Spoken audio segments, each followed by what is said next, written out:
Real Madrid está ya en Chicago, en tierras norteamericanas, preparando lo que va a ser el debut frente al Milan esta pretemporada. He estado viendo un poquito, ya sabéis que hemos hablado aquí sobre esos placeres culpables de ver cómo están los jugadores en los entrenamientos, que me encanta hacerlo, ver evidentemente los partidos sea a la hora que sea. El miércoles, en la madrugada del miércoles, pues evidentemente me levantaré y tendréis el vídeo de la crítica del partido y de las impresiones que, bueno, se puedan extraer de un encuentro de este tipo. Y después de todo esto, en un momento en el que los Juegos Olímpicos están copando la actualidad deportiva, en un momento en el que realmente las noticias prácticamente son cuándo se van incorporando los jugadores a sus equipos después de en según qué fases hayan sido eliminados o hayan salido victoriosos de la Eurocopa, pues su incorporación progresiva es lo que prácticamente está siendo más interesante, porque no hay mucha más noticia. El otro día se filtró algo que quería comentar aquí con vosotros, y es la práctica totalidad ya, el acuerdo absoluto para la renovación de Ferland Mendy, ¿de acuerdo? Entonces, en este sentido, se hablaba de que las condiciones serían hasta 2027 y con un sueldo que se vería ligeramente elevado, pero que dependería también de los partidos jugados por el lateral francés. Ya sabemos que es muy proclive a tener lesiones musculares, no este año. Se ha hablado también de un cambio de dieta en el bueno de Ferland, perdón. Y en ese sentido, pues fijaos, vamos a analizar hoy, porque ya sabéis que yo he sido muy crítico con Ferland Mendy, pero vamos a analizar qué me parece este movimiento para el rendimiento inmediato del Real Madrid y también para el futuro del equipo. Entonces, fijaos, en un mundo ideal, ¿vale? Vamos a partir de, pues de eso, de analizar simplemente lo que puede ser esta temporada, de que los clubes de fútbol, y en este caso el Real Madrid, se gestionasen únicamente pensando en el presente más inmediato. Pues el movimiento de renovar a Mendy me parece brutal, brutal, insisto. En este escenario, imaginemos hipotético, en el que todo es perfecto, en el que el jugador no se va a lesionar, en el que no tienes que pensar en la economía del club, en el que no miras el DNI del lateral francés, pues es un, insisto, muy buen movimiento. ¿Por qué? Porque una de las cosas que yo creo que aprendió Florentino en su primera etapa, cuando empezó a llenar al equipo de mucho talento en la parcela ofensiva, algo relativamente similar a lo que vamos a tener este año. No olvidéis que vamos a tener una plantillita un poquito más corta, pero prácticamente el 25% de los jugadores son delanteros. Tenemos a Vini, tenemos a Mbappé, tenemos a Rodrigo, tenemos a Arda Güler, tenemos a Endrick, tenemos prácticamente a Bellingham que juega en esa posición. Es decir, hay ahí una cantidad de jugadores bastante importantes. Tenemos a Brahim, no nos podemos olvidar de ese séptimo jugador de ataque.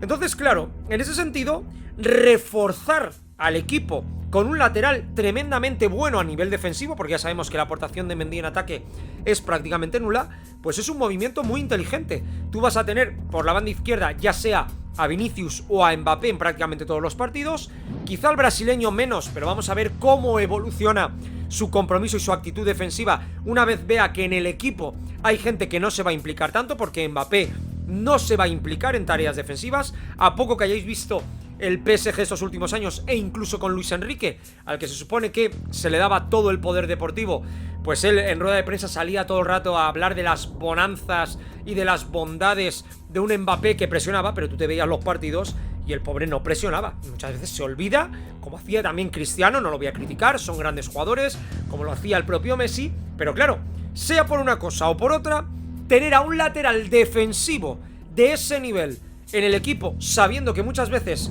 vamos a tener a 2-3 jugadores descolgados, pues es un movimiento muy inteligente por parte del Real Madrid.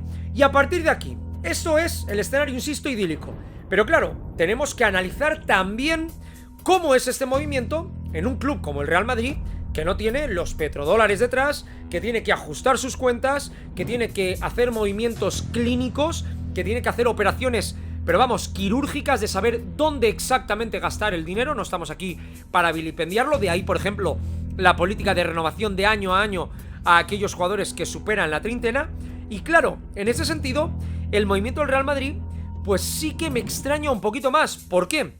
Porque, fijaos, al final tenemos que jugárnosla a que si es el Mendy del año pasado, pues claro que se le tiene que renovar. Pero es que realmente el Mendy que hemos tenido en el Real Madrid ha sido un lateral que ha sido muy proclive a las lesiones, que se ha perdido numerosos partidos y que de repente te deja colgado en fases fundamentales cuando te tienes que ir, sin ir más lejos, por ejemplo, el año pasado, a jugar contra grandes equipos y te toca improvisar con un Fran García, que no cuenta con la confianza de Carlo Ancelotti, o con un Camavinga, que evidentemente esa no es su posición. Entonces, ahí ya claro, quiero creer que el equipo, el club, en este caso toda la parcela deportiva, ha hecho un análisis exhaustivo, ha tenido conversaciones reales con el jugador y con su entorno para asegurarse que, en la medida de lo posible, va a haber un mayor trabajo, un mayor cuidado para evitar estas lesiones. Y en la misma línea, ya aquí me ha extrañado un poquito el extender el contrato hasta 2027, 3 años más, teniendo en cuenta que Ferland Mendy está ya cerca de la treintena y teniendo en cuenta que, al final, esto es muy sencillo. El Real Madrid está ya tirando de política de fichar a gente de 17, 18, cascarle contratazos que evidentemente son revisables, pero de 7, 8, 9 años, para asegurarse no tener que ir al mercado cada 2 por 3. Y en ese sentido, claro, teniendo a un jugador de 30 años que tiene un historial de lesiones importante detrás y que quizá para darle un salto calidad al equipo tienes que buscar un perfil que sea bueno defensivamente pero también te aporte algo en ataque, pues ahí ya el movimiento me extraña un poco más. ¿Por qué? Porque Mendy ya está más que amortizado.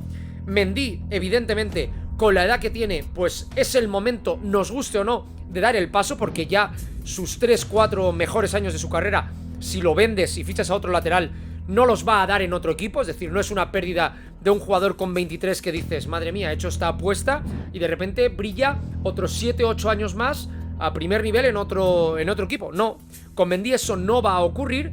Y en ese sentido yo creo que el Real Madrid se arriesga a que de repente, por ejemplo, que puede pasar, yo evidentemente no digo que vayamos a por él, pero a que te quedes sin Davis porque otros equipos le han ofrecido más.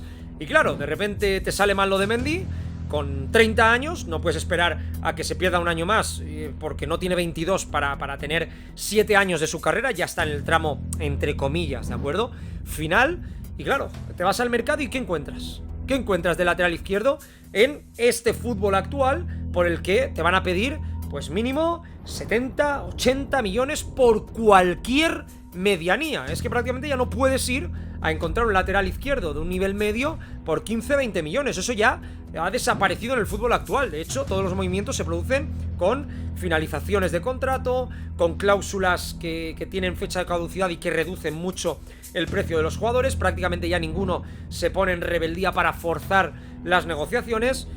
No sé, en ese sentido me ha extrañado un poquito el movimiento, pero, sinceramente, por la experiencia, por lo que hemos aprendido de cuando el Real Madrid ha estado en la cúspide, que han sido afortunadamente casi todos los años de su historia, y cuando ha juntado mucho talento arriba, pues siempre hemos sufrido las consecuencias de no cuidar la parcela de atrás. Entonces, en ese sentido, pues bueno, mantener a un lateral que defensivamente te va a dar mucho, que si nos encontramos con equipos que nos hacen transiciones, pues va a poder replegar bastante rápido y que a nivel físico es un auténtico portento, pues, hombre, a mí sinceramente me parece un movimiento más positivo que negativo. Pero aún así, ya sabéis que yo le he dado caña a Ferland Mendy.